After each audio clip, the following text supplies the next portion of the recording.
Hi കൂട്ടുകാരെ, എൻ്റെ video കാണുന്ന എല്ലാ കൂട്ടുകാർക്കും സുഖമാണല്ലോ. ഞാൻ ഇന്നിവിടെ ഒരു ചക്ക മസാലയാണ് തയ്യാറാക്കിയിരിക്കുന്നത്.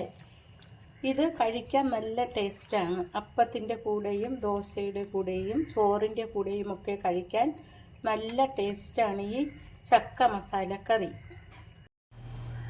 ചക്ക മസാല ഉണ്ടാക്കാനായിട്ട് ഒരു പാത്രം ചൂടാകുമ്പോൾ അതിലേക്ക് നമുക്ക് 2 സ്പൂൺ വെളിച്ചെണ്ണ ഒഴിച്ചു കൊടുക്കാം. 1/2 സ്പൂൺ കടുക് ഇട്ട് കൊടുക്കാം. കടുകെല്ലാം പൊട്ടി അതിലേക്ക് അരിഞ്ഞു വെച്ചിരിക്കുന്ന ഉള്ളി, മുളക്, കറിവേപ്പില ഇടാം.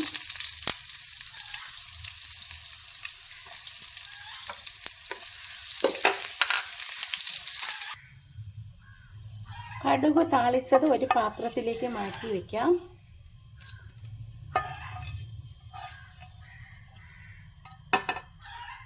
കുറച്ച് മാറ്റിയാൽ മതിയാകും. ഇതിലേക്ക് നമുക്ക് 2 കഷ്ണം വെളുത്തുള്ളി അരിഞ്ഞത് ഇട്ട് കൊടുക്കാം.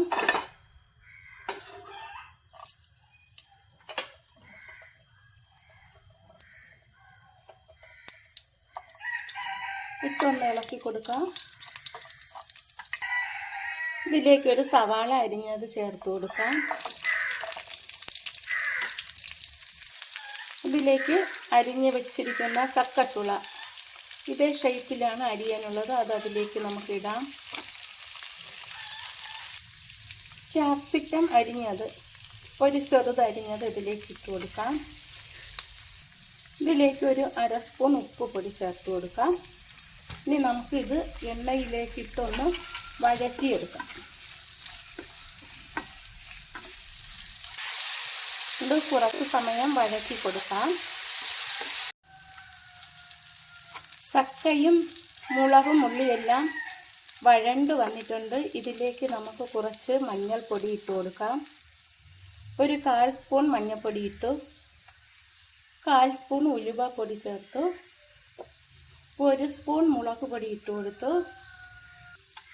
1/2 സ്പൂൺ മല്ലിപ്പൊടി ഇട്ട് കൊടുത്തു. ഇതെല്ലാം കൂടി നമുക്കൊന്ന് ഇളക്കി കൊടുക്കാം.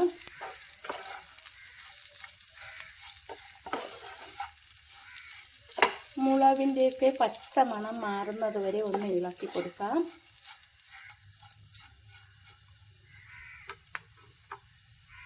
ഇതിലേക്ക് അരിഞ്ഞു വെച്ചിരിക്കുന്ന ഒരു ടൊമാറ്റോ ഇട്ട് കൊടുക്കാം.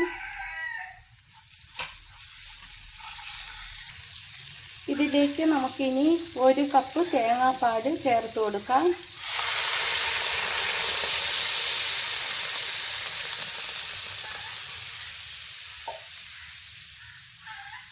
ഇതെല്ലാം കൂടി ഒന്ന് മിക്സ് ചെയ്ത് കൊടുക്കാം.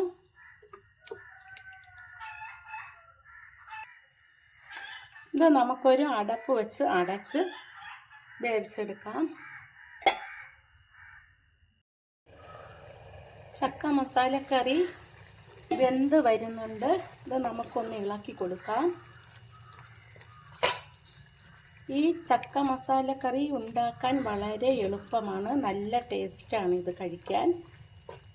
കുറച്ച് സമയം കൂടി നമുക്കിത് ഒന്ന് അടച്ചു വയ്ക്കാം. ചക്ക മസാല വെന്ത് വന്ന് നമുക്കൊന്ന് ഇളക്കി കൊടുക്കാം. ഈ ചക്ക മസാലക്കറി നല്ല ടേസ്റ്റാണ് കഴിക്കാൻ. ചോറിൻ്റെ കൂടെയും ചപ്പാത്തിക്കും ദോശയ്ക്കുമെല്ലാം കഴിക്കാൻ പറ്റിയ ഒരു കറിയാണ്. ഞാൻ ഉണ്ടാക്കിയ ഈ ചക്ക മസാല ഇഷ്ടമായെങ്കിൽ ആദ്യമായി കാണുന്നവരെല്ലാം എൻ്റെ ചാനൽ സബ്സ്ക്രൈബ് ചെയ്യണം, സപ്പോർട്ട് ചെയ്യണം, ലൈക്ക് ചെയ്യണം. Thank you.